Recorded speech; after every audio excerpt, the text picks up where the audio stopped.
Capítulo 14. Sanal tinha razão. Ele era supremo.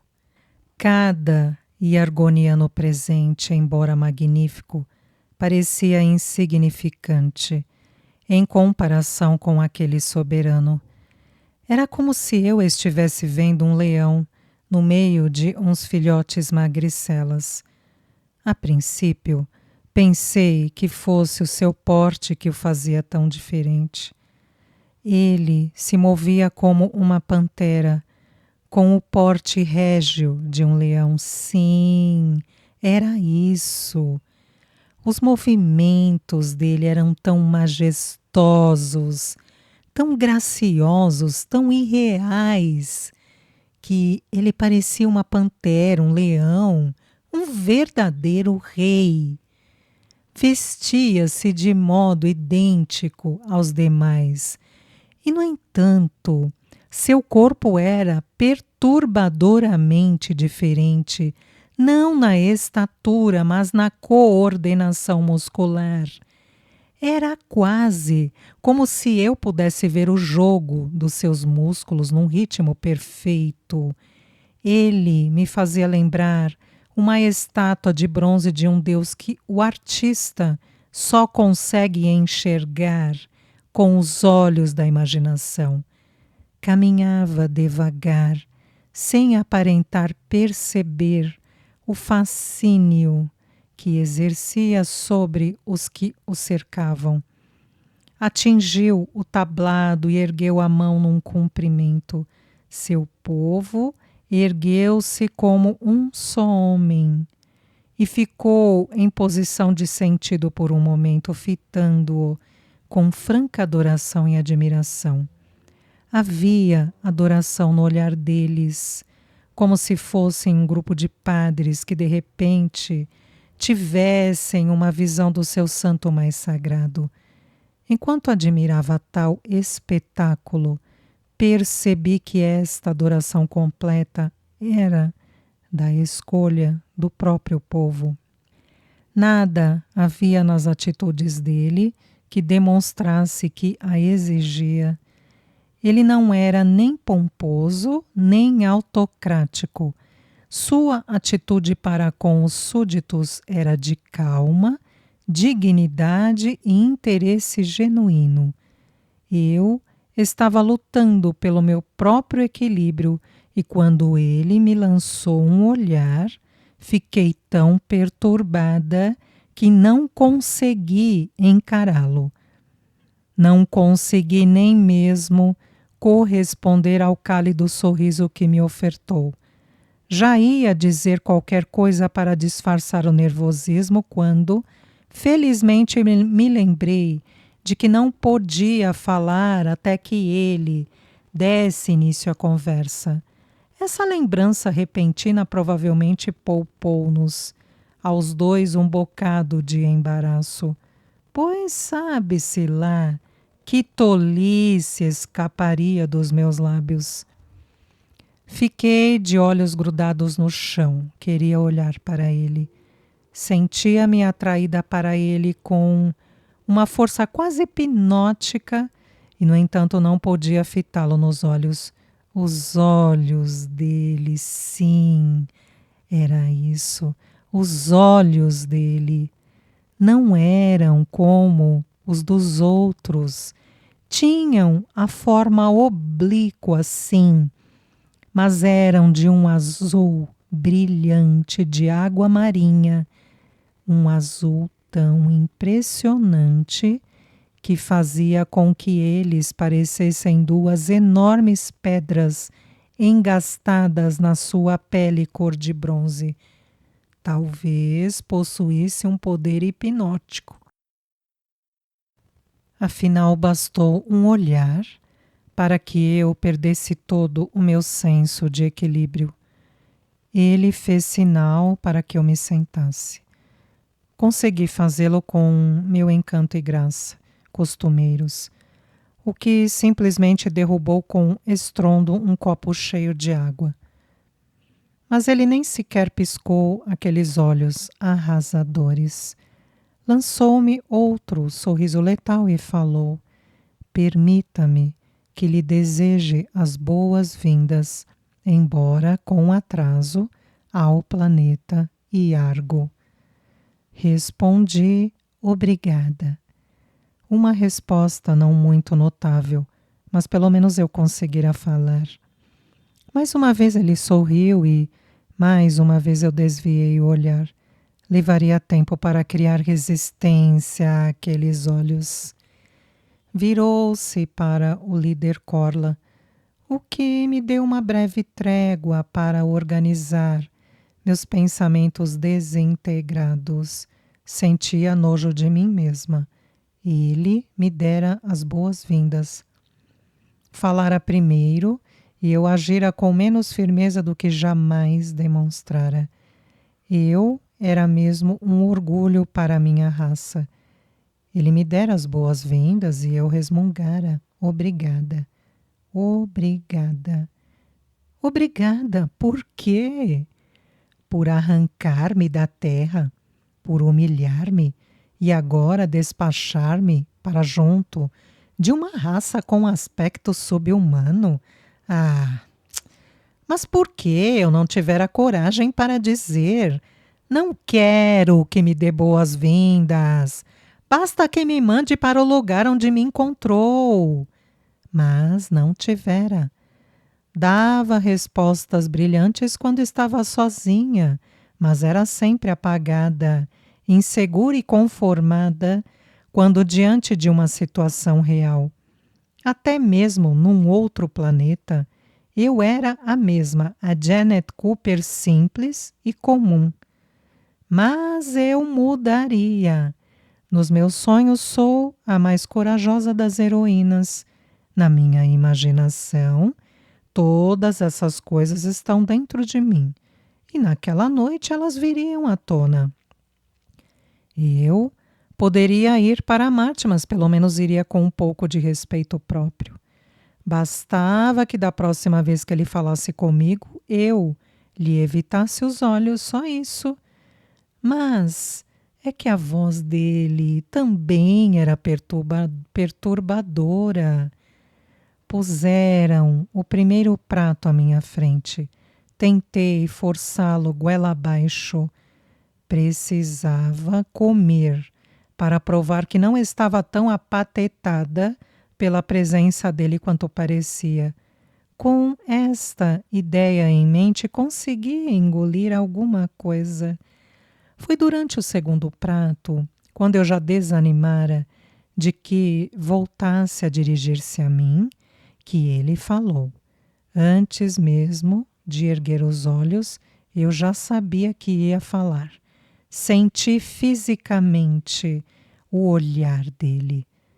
Saiba que estou muito condoído com a situação em que a colocamos, falou. Tenho perfeita ciência de seus sentimentos. A Janet Cooper real, mas oculta, gritou silenciosamente: então me mande para casa. Mas aquele bolo de carne que estava ali presente deu um risinho idiota. Ficou encantada com a perfeição do inglês dele e pensou: mas que dentes maravilhosos ele tem. Logo tornou a dedicar sua atenção ao líder Corla. Perdera a minha chance e desta vez provavelmente para sempre. Ele abrira a guarda.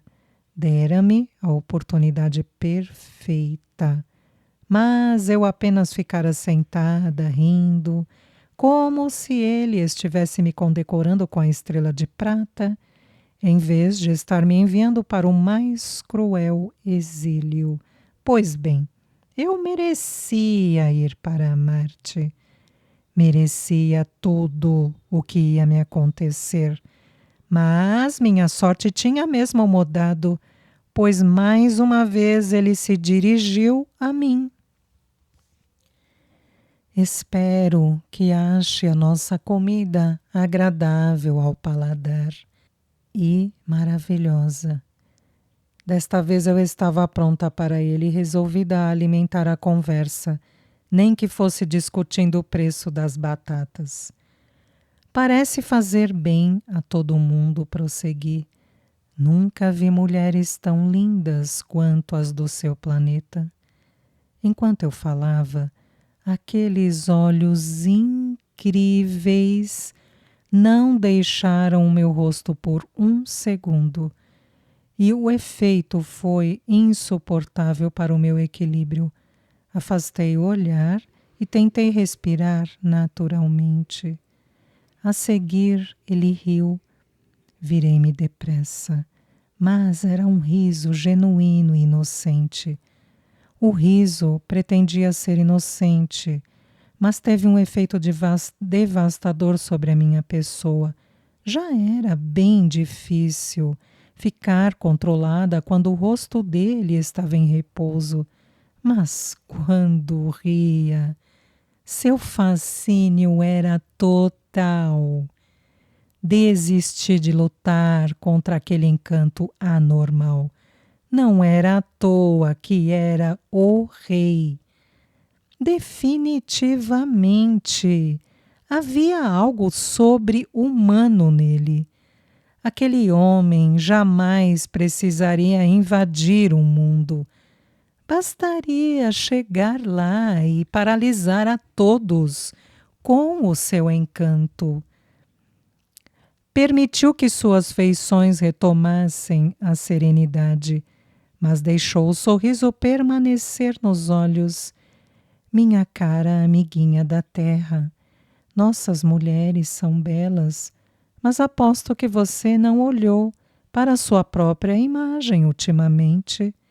Você também é linda, sem a ajuda de nenhum artifício. Não respondi. Não podia. Mesmo que ele tivesse acrescentado, não gostaria de voltar para casa, eu continuaria apenas a fitá-lo com o mesmo olhar idiota. Ele achava que eu era linda. Eu, a feiosa Janet Cooper, sem nada de especial mesmo, pelos padrões da terra, eu era linda. No meio de todas aquelas super mulheres, aquele homem fantástico me achava linda. Quando finalmente juntei coragem bastante para me dirigir a ele, o Iargo já voltara sua atenção para a comida e o líder Corla. Eu o perdera de novo, provavelmente para sempre desta vez. A sobremesa e um pouco de vinho já haviam sido servidos. Nada impedia que a qualquer momento ele se levantasse e se despedisse. E, no entanto, havia algo que eu podia fazer. Eu não podia dar início a nenhuma conversa, mas Sanal nada dissera sobre continuar uma conversa. Portanto, perguntei por quê. Ele se voltou para mim levemente surpreso. Prossegui. Quero dizer, por que estou com uma aparência tão melhor? Eu mesma notei isso. Aquele sorriso arrasador, de novo. Mas desta vez aguentei firme e não baixei o olhar. Quando ele respondeu à minha pergunta, há muito tempo, as mulheres do nosso planeta usavam pós e óleos na pele, como suponho que façam as mulheres da Terra, mas isto foi há séculos.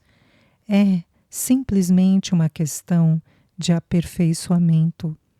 A mesma palavra de novo, aperfeiçoamento, superioridade. No nosso planeta também estamos nos aperfeiçoando, insisti. Os peritos vivem inventando novos cosméticos e óleos para rejuvenescer a aparência das mulheres. Ele assentiu pensativo. Sim, mas, ao mesmo tempo, seu planeta também está atravessando o aperfeiçoamento da agressão. Primeiro a bomba atômica, depois a bomba de hidrogênio. Haverá débeis tentativas de conquistar o espaço, com a explicação de que o país que primeiro o fizer será o primeiro a controlar o mundo. Somente depois que estas coisas forem tentadas e abolidas é que os seus cientistas poderão dedicar sua integral atenção à conquista da vida e da sua verdadeira realização. Mas vocês conquistaram o espaço, insisti. Por que não devemos tentar? Porque o espaço não pode ser conquistado até que nos conquistemos a nós mesmos. Majestade, falei com voz ansiosa, é verdade que estamos muitíssimo atrasados em relação ao seu planeta, mas os nossos cientistas estão se esforçando. Construímos bombas, mas os médicos e cientistas estão trabalhando em outras coisas o tempo todo. Nossos hospitais têm progredido, temos drogas milagrosas. Ele me interrompeu com um aceno de mão. Mas estas drogas milagrosas só foram descobertas por necessidade durante a última guerra. Pense no progresso que haveria no seu planeta se todas as forças que estão criando materiais bélicos, corrupção política e fortunas pessoais não fossem mais necessárias e estivessem sendo canalizadas para o aperfeiçoamento de sua raça. Pense nas curas que seriam descobertas para tantas moléstias ditas incuráveis. O prolongamento do seu período de vida, que permitiria a cada indivíduo criar mais coisas boas. Sua terra é abençoada, com muitas mentes criativas, mas toda a energia humana da terra se divide por tantos canais. Sabe, até que é divertido pensar que uma das citações mais conhecidas que ecoa na terra é: unidos venceremos, divididos cairemos. A terra inteira divide-se em países, políticas e religiões. Vocês seriam presa fácil para qualquer planeta agressivo. Ele me pôs de lado, dirigindo-se a uma pessoa qualquer, por meio da sua caixa fônica. Não pude ver quem fora honrado com tal privilégio, mas não tive dúvidas de que nossa conversa havia terminado. Fiquei bebericando o vinho, era inútil. Até mesmo ele falava das insuficiências do meu planeta, como se eu fosse pessoalmente responsável. Terminei o vinho com o acompanhamento estrondoso de pratos. Aquilo estava virando um verdadeiro banquete de corte completo, até com dançarinas. Pois, com o aparecimento dos pratos, fomos mimoseados com os volteios, graciosamente exóticos de 6 beldades e argonianas. Elas se contorciam, giravam e cantavam, ao som de uma estranha melodia. Olhei de esguelha para o iargo e constatei que não parecia muito entusiasmado. Foi durante a segunda dança que ele se virou para mim. Que tal a nossa dança? É comparável às da terra? É muito mais emocionante, respondi com franqueza. Parece que elas estão contando uma história a cada passo. Ele assentiu, explicando: estão contando a sua história, a história da nossa estranha visitante. A garota do centro está representando você. Fiquei impressionada. Ela era indescritivelmente linda e, no entanto, não era perfeita como Sanal. Quebrando todas as regras do protocolo, expressei esta opinião. Era óbvio que o Iargo correspondia à minha admiração de Sanal, Pareceu satisfeito com o elogio e lamentou: foi pena que ela não tivesse tempo para comparecer ao banquete. Está ocupada no observatório. Seu tom de voz era gentil, mas não deixei de perceber o que as suas palavras sugeriam. Sanal fora convidada, mas recusara o convite. Provavelmente suspirara: caro Iargo, já vejo o bastante esta criatura. Por favor, poupe-me um pouco. Ele falou de novo: como você obviamente parece admirar a beleza, suponho que deva ser uma característica e um desejo natural entre as mulheres do seu planeta. Pena que vocês deixem tanto por fazer. Não há motivo por que todas as suas mulheres e mesmo os homens não possam se tornar seres perfeitos. Quer dizer que existe algo que se possa fazer? Ele fez que sim, e começou sua explicação, enquanto meus olhos devoravam seu incrível rosto. Ele era indiferente ao meu olhar. Eu escutava apenas parcialmente, enquanto deixava o olhar correr de seus olhos até a simetria dos ossos de sua face, até o nariz reto, depois voltar para os olhos maravilhosos. O tempo todo eu me dava conta de que não estava fazendo mais nada em prol da minha causa, e contudo permanecia numa letargia hipnótica. Naquele momento, meu destino próximo parecia não ter tanta importância. A única coisa que importava era olhar para ele, lembrar cada músculo de seu rosto, cada expressão de seus olhos e o som de sua voz.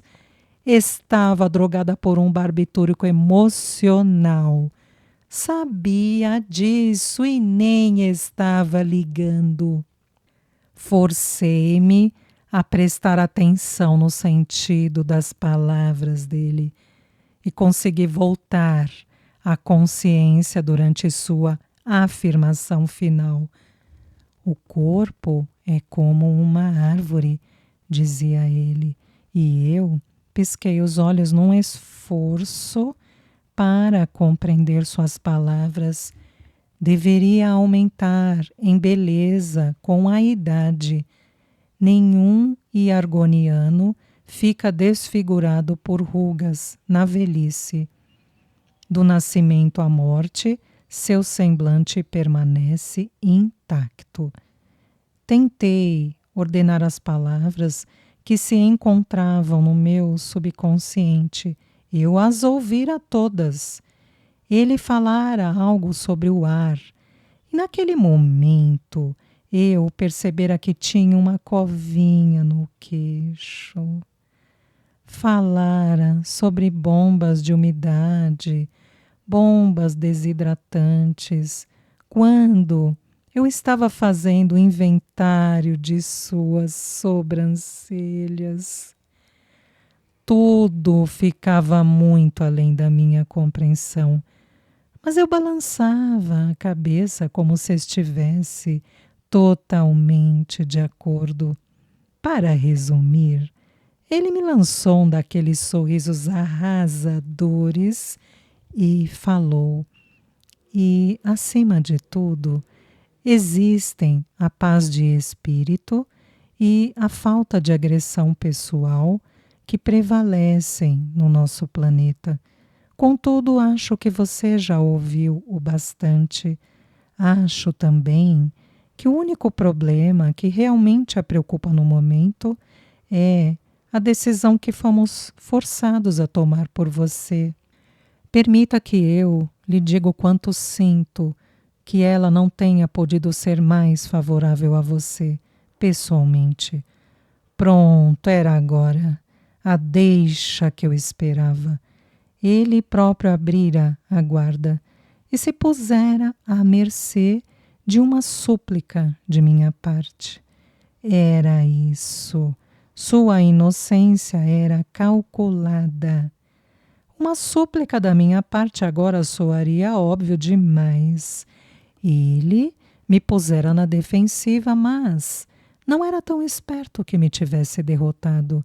Não me davam crédito por minha inteligência. Portanto, eu teria que agir da maneira mais óbvia. Falei com simplicidade. Por favor, mande-me para casa. Ele me olhou por um momento. Havia compaixão nos seus olhos. Havia compaixão. E, no entanto, senti minhas esperanças se desvanecerem. Pois havia um elemento que faltava em sua compaixão. Sim, era isso. A comiseração. Ele compreendia a minha situação difícil, pressentia a urgência do meu desejo de voltar, mas faltava-lhe a comiseração para compreender toda a extensão de minha desgraça. Sua inteligência era superior o bastante para permitir-lhe compreender a emoção de todas as criaturas. Compreender, mas não sentir. Naquele momento tive a certeza de que ele era incapaz de sentir qualquer coisa, porque aquele homem superior não conseguia entender a infelicidade. Seria porque jamais experimentara tal emoção? Um homem como o Iargo não saberia o que é sentir frustração, infelicidade, tristeza. Jamais conheceria a humilhação de sentir-se inferior. Durante um segundo ele não deu resposta. A princípio tive medo de que não fosse responder. Dedicou atenção às bailarinas que estavam terminando sua apresentação. Então, se pôs de pé e indicou que tinha apreciado seus esforços. Elas, por sua vez, caíram de cara no chão para demonstrar gratidão. Pareceu uma eternidade. Mas finalmente elas se retiraram com muitas reverências e, mais uma vez, ele se virou para mim. Estava prevendo o seu pedido, minha amiguinha. É com o mais fundo pesar que tenho que negá-lo. Virei o rosto. Não queria que visse as lágrimas que me inundaram os olhos, para não criar pânico mais uma vez. Ele deve ter pressentido o meu sofrimento, pois continuou a falar, embora eu me recusasse a erguer os olhos. Janet, este é o seu nome, Janet. Repetiu a palavra. Janet, à medida que amadurecemos, aprendemos que certos fatos têm que ser aceitos. Minha amiguinha, para você este é o começo da maturidade. Você não pode voltar para a Terra. Não pode ficar aqui.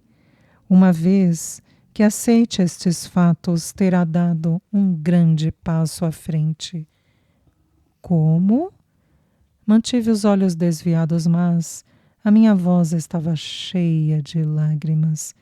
Aceitando a derrota? Às vezes, a derrota é uma vitória moral. Não estou compreendendo. Sanal não dissera uma palavra sobre começar uma discussão, no entanto, eu sabia que ela estaria espumando de raiva se sequer sonhasse que eu estava ousando discordar de qualquer afirmação daquele homem. Não é difícil compreender. O encanto dele permaneceu inalterável. Quando conseguimos dominar a mente para que aceite o que no momento denominamos derrota, já fizemos progresso. Somente quando conseguirmos que o raciocínio domine a emoção, poderemos começar a usar a mente até a sua máxima capacidade. Meus argumentos dissolveram-se com minhas esperanças e juntos partilharam uma triste morte. Totalmente derrotada, virei-me para ele. Pois bem, então diga-me como alcançar esse estado desejado? Seu olhar denotava um respeito genuíno e, apesar do meu desespero, pude sentir prazer na sua aprovação. Aquele momento de satisfação era injustificado e eu o sabia. O aceno de aprovação dele era a assinatura formal de meu decreto de morte, e eu apenas a aquecia. Estava presa na rede de sua personalidade magnética e lutava com a ferocidade de um peixinho. Eu devia odiar aquele homem. Ele não era diferente dos outros. Era apenas dotado de algum magnetismo malévolo. O mesmo poder de Svengali, atribuído a ditadores como Hitler e Napoleão. Até os criminosos o possuíam num grau alarmante. Desviado para os canais apropriados, podia realizar milagres, mas, na posse de um ego maníaco, podia destruir. Como eu ia ser destruída, eu ia para Marte. Ele estava falando de Marte. Forcei-me a permitir que suas palavras penetrassem a confusão de meus pensamentos. Suponho que tenha sido informada de que foi o governante de Marte que causou nossa intervenção a este engano infeliz. Fiz que sim com a cabeça. Também lhe explicaram a sinceridade do desejo que nos moveu a ajudar o seu planeta? Foi somente isso que nos levou a agir. Há algo errado com o nosso planeta? Naquele momento eu não estava ligando para mais nada.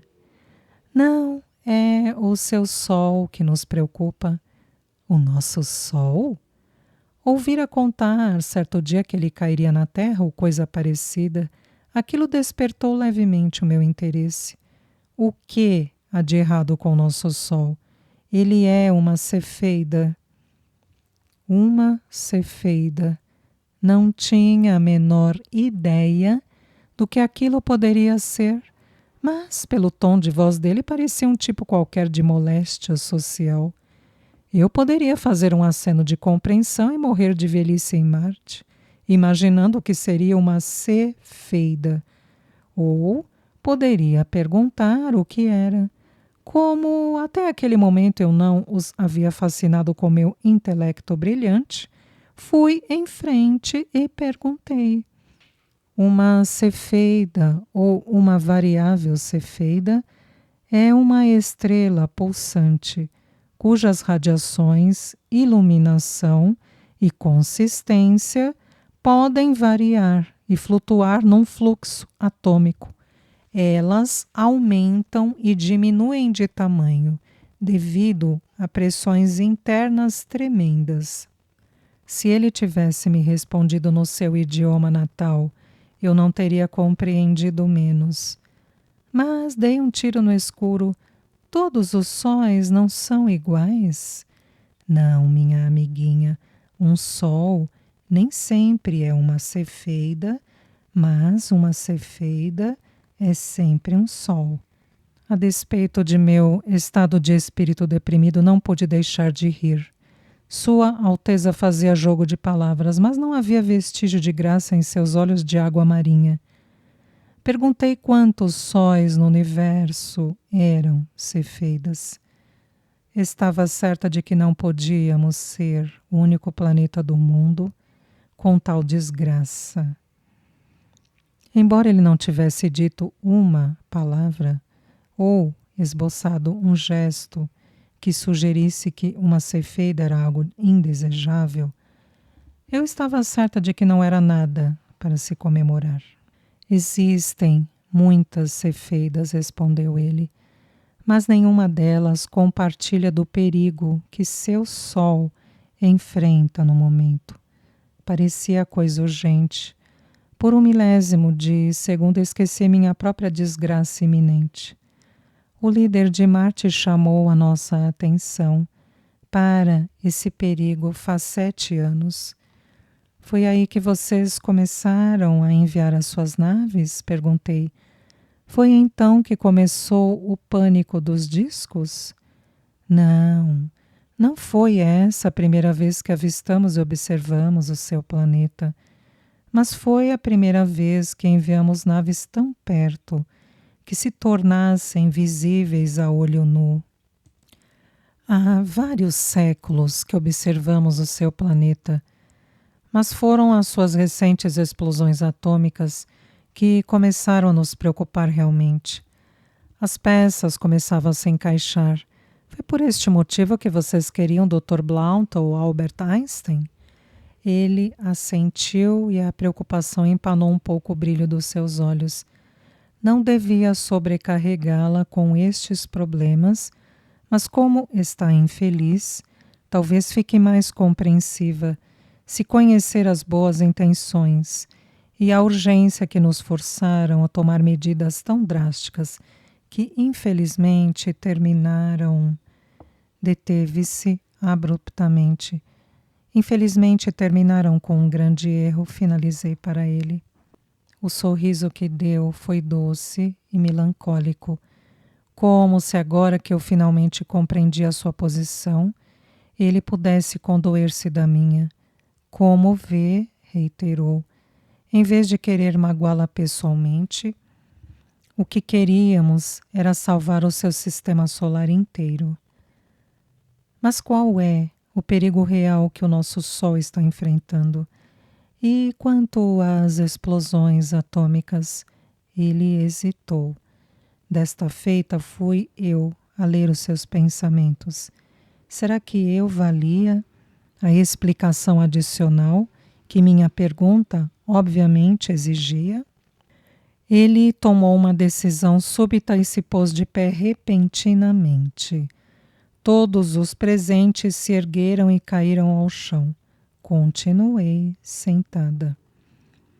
Ele se dirigiu às formas prostradas em sua língua natal. O líder Corley e vários outros líderes puseram-se a caminho imediatamente. Virou-se para mim. Eu o fitava num transe de semi-paralisia. Iremos para o observatório. Tentarei ilustrar pessoalmente as minhas palavras. Segui 2 guardas para fora do salão de baile. Todas as pessoas se apressavam numa ou noutra direção. O Iargo desaparecera por uma parede. Do lado de fora havia um carro esperando e fiquei espantada ao ver Sanal dentro dele, juntamente com o líder Corla. Até mesmo ela fora alertada quanto ao estranho rumo que tomara o jantar.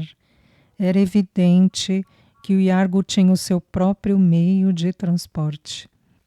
O observatório era maior do que aquele em que eu recebera a minha condenação. O Iargo e diversos outros líderes já estavam presentes quando chegamos.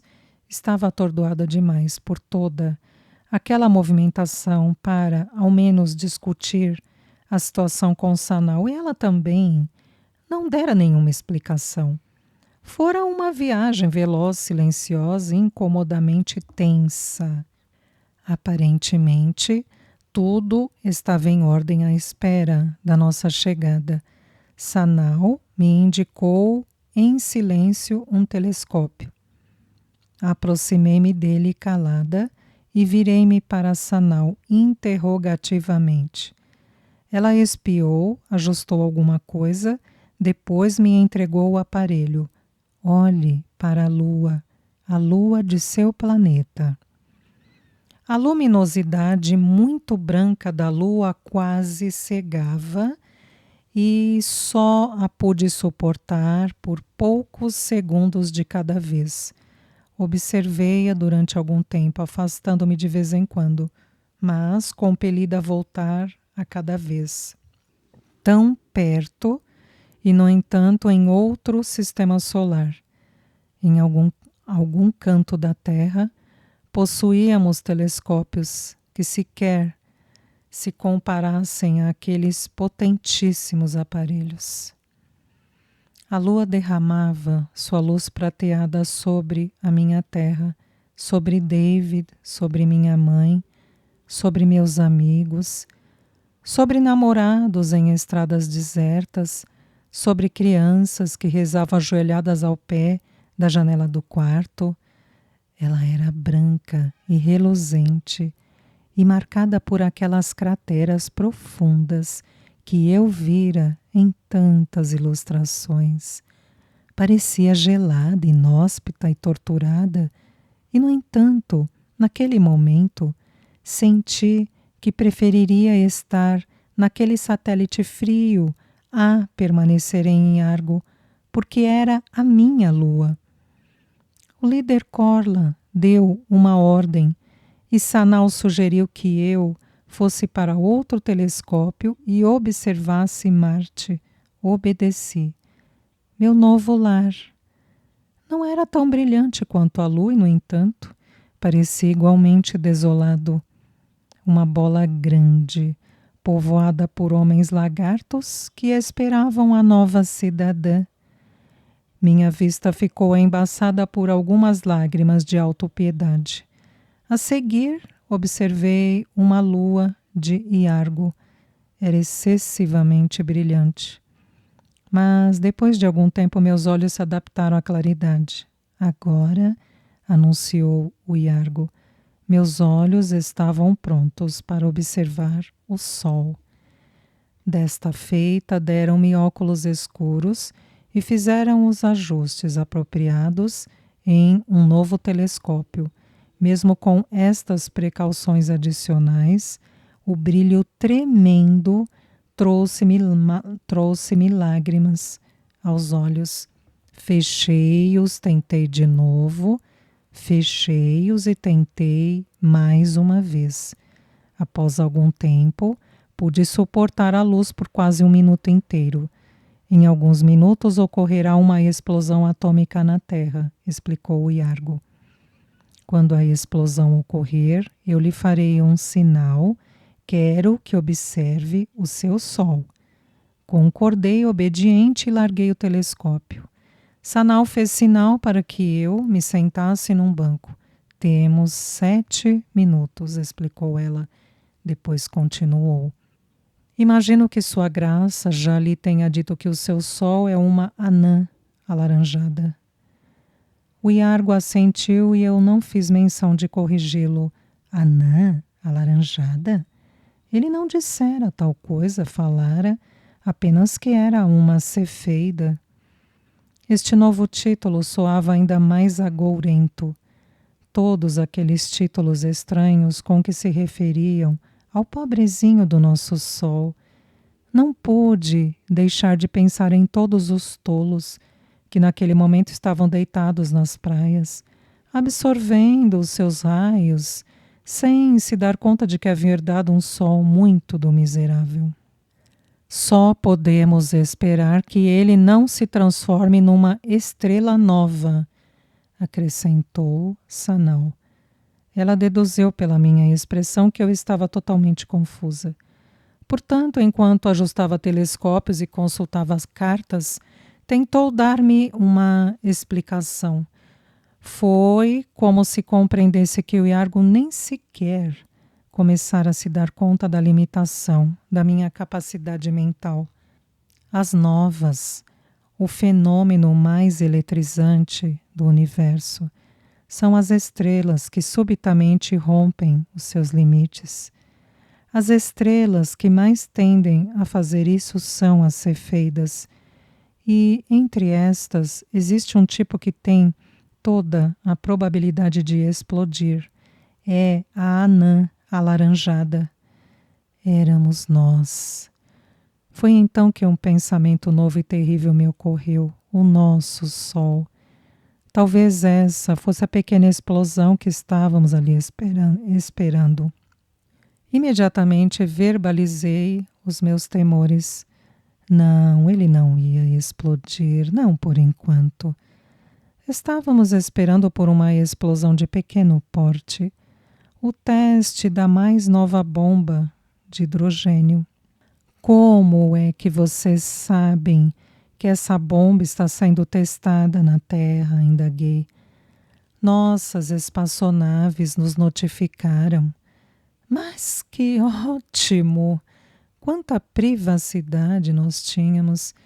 Pensei nas medidas extremas que tomávamos para proteger nossos segredos dos agentes estrangeiros e do nosso próprio povo, enquanto ali em cima aquela gente ficava calmamente sentada, vigiando cada movimento nosso, sabendo até o segundo exato em que uma bomba ia explodir na terra. Virei-me para o Iargo, mas e o nosso sol vai acabar explodindo? Pensava em minha mãe e em David. Não podemos saber quando uma estrela vai explodir. Falava com voz condoída, como se desejasse poder evitar esta eventualidade. Contudo, podemos reconhecer certos sinais de perigo muito antes de uma cefeida tornar-se uma pré-nova. Nós somos uma pré-nova? Não. Mas há um distúrbio no seu sol, sem sombra de dúvida, e se esse distúrbio agravar-se continuamente, quem poderá prever o resultado? Sanal tocou meu ombro e fez sinal para que me postasse diante do telescópio.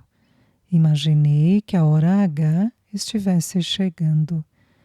São estes distúrbios que o Iargo deseja que você testemunhe, explicou ela. Depois dirigiu-se ao líder Corla na sua própria língua. Ele, por sua vez, olhou para o seu relógio de pulso, deu algumas ordens e ajustou o próprio telescópio. Olhei pelo aparelho à minha frente. O nosso sol parecia estar em excelentes condições. Feche os olhos, sugeriu o Iargo. Não há necessidade de forçá-los. Vamos contar os segundos que faltam.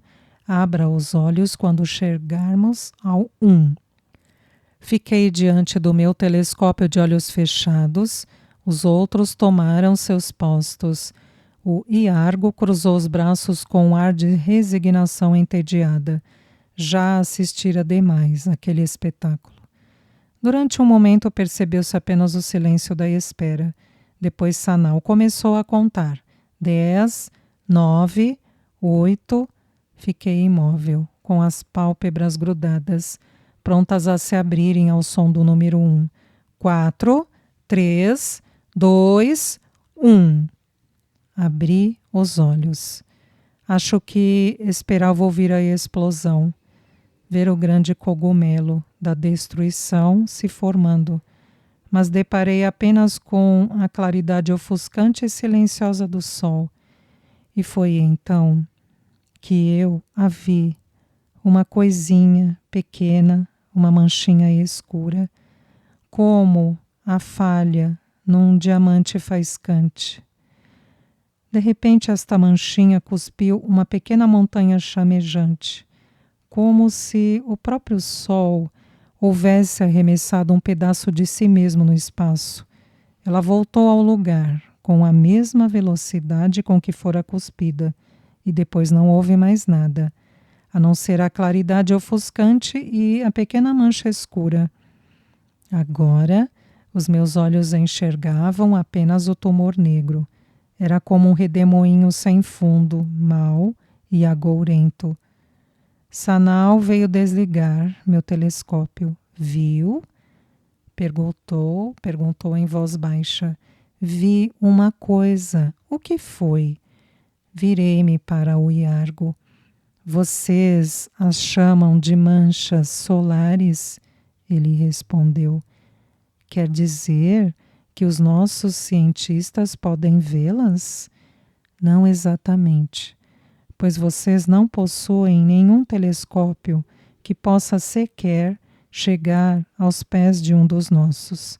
É impossível ter-se uma visão direta do Sol lá da sua Terra, pois os raios ultravioletas cegariam o observador. nós desenvolvemos uma lente filtradora. Fez uma pausa, sentindo que uma explicação sobre este novo assunto não passaria de perda de tempo. Continuou.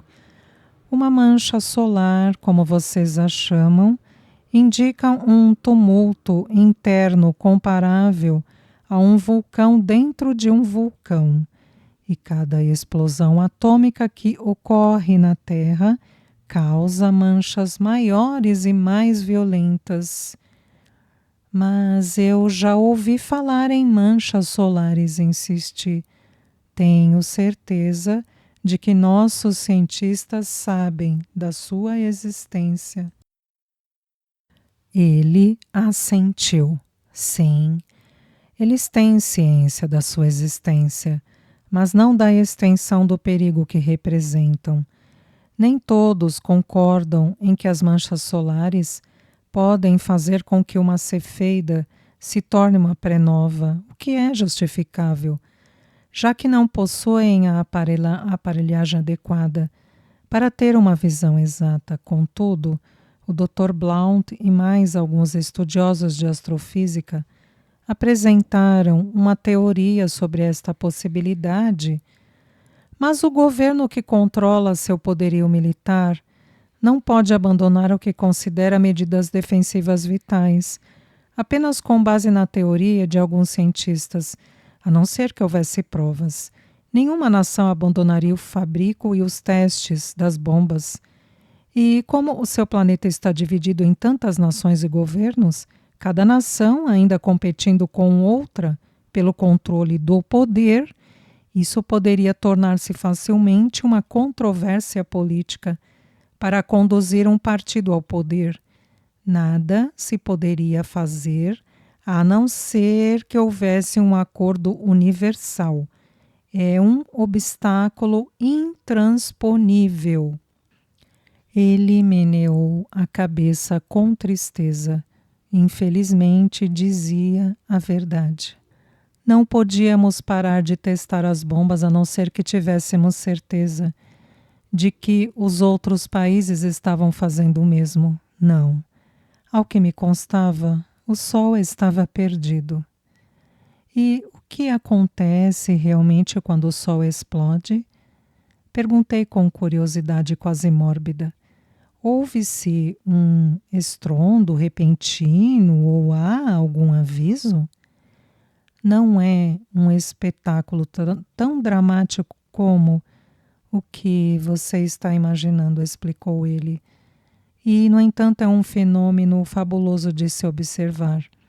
Quando se habita um outro sistema solar, deve parecer um gigantesco rojão, um rojão com gente dentro.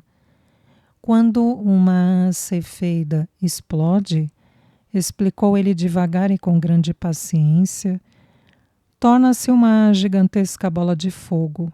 Em pouco tempo, ela se transforma de uma estrelinha sem importância num dos fenômenos dos céus. Muito antes de ocorrer a explosão final, a vida no seu planeta se extinguiria. Os oceanos se evaporariam e virariam desertos cheios de cicatrizes. A terra se racharia e ressecaria. Todos os seres vivos pereceriam.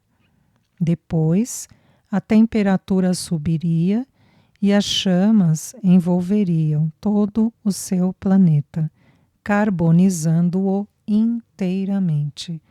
Esse calor intenso se estenderia até a órbita de vários planetas vizinhos, especialmente Marte.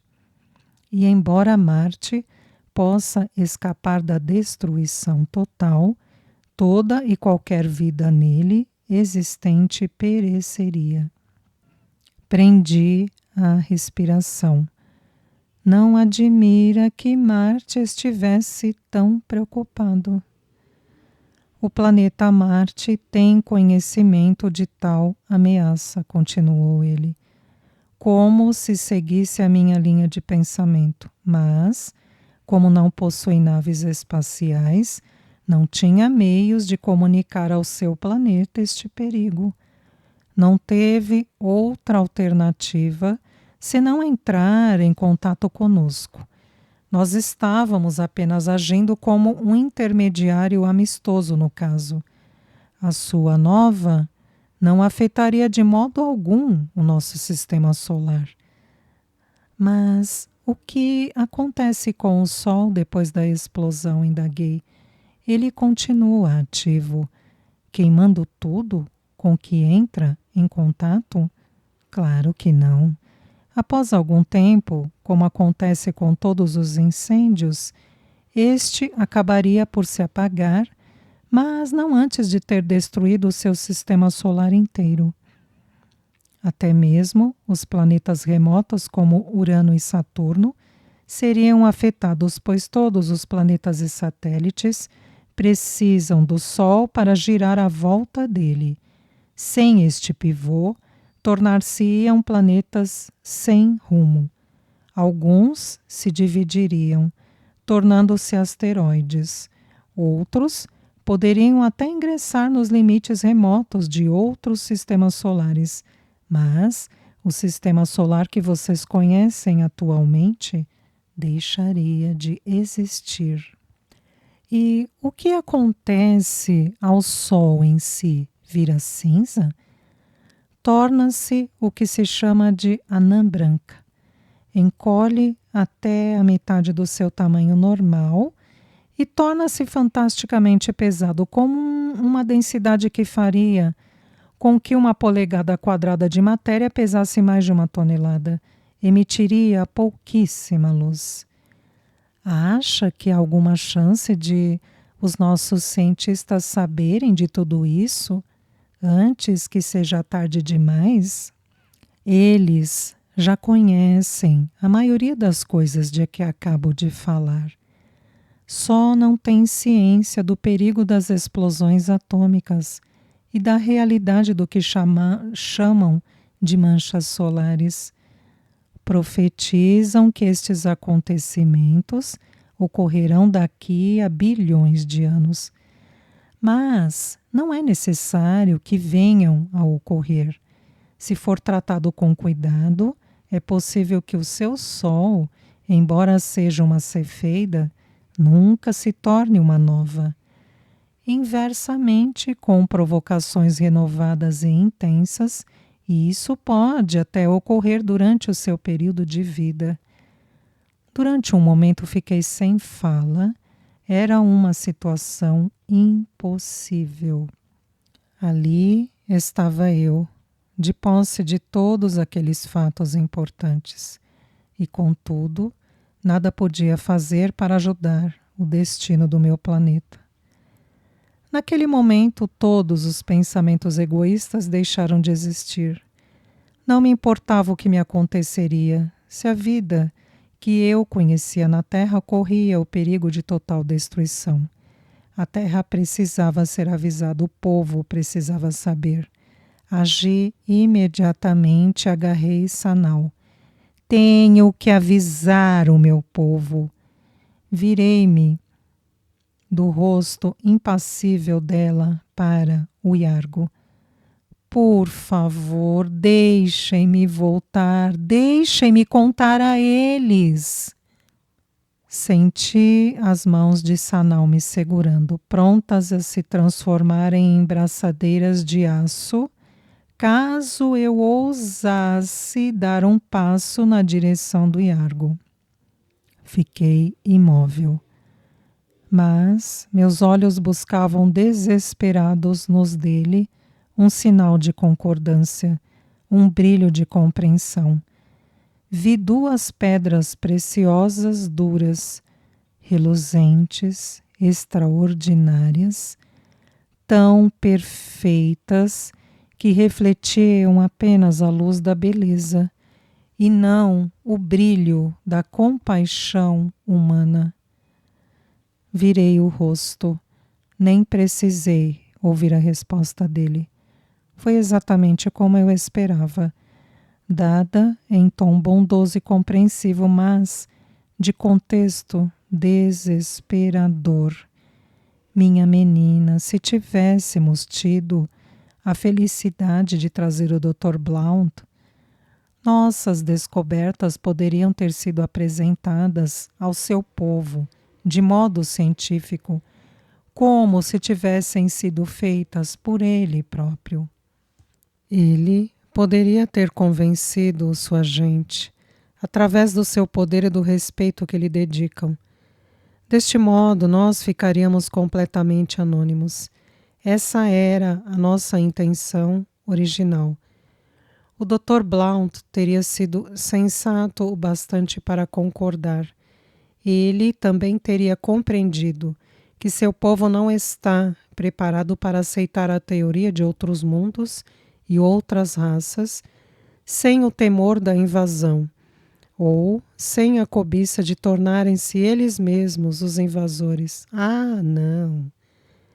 Ainda levará vários milhares de anos até que seu povo esteja preparado para saber tal coisa. Talvez, então, se não se tiverem destruído e ao seu planeta se transformem numa só nação.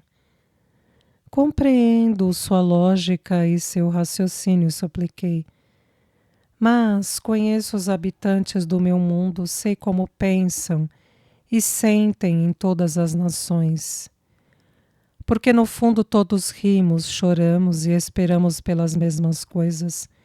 Somos parecidos, muito mais parecidos do que você e eu jamais poderemos ser.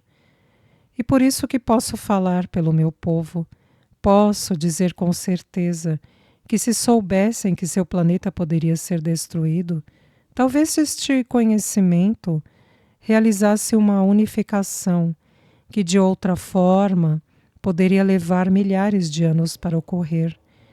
E quem vai contar-lhes e liderá-los? Você? Não pude responder. Quem iria contar-lhes e liderá-los? Eu? Janet Cooper? Janet Cooper, ex-secretária? A noiva de David? Ele estava certo. Era uma ideia impossível. Como se tivesse percebido subitamente quanto tempo valioso desperdiçara com um ser tão insignificante. Foi quase abrupto ao despedir-se. Seu conselho final foi dado em sentenças curtas e sóbrias. Espero que agora compreenda os temores que afligem o bom povo de Marte e que este elo comum a ajude a encontrar paz e contentamento neste novo mundo. Boa noite e adeus. Faça uma boa viagem. Curvou-se e partiu, antes que eu pudesse fazer um aceno atordoado com a cabeça. Os 3 líderes seguiram-no após um intervalo respeitoso, e Sanal me acompanhou até o carro que nos esperava. A grande noite chegara e se fora.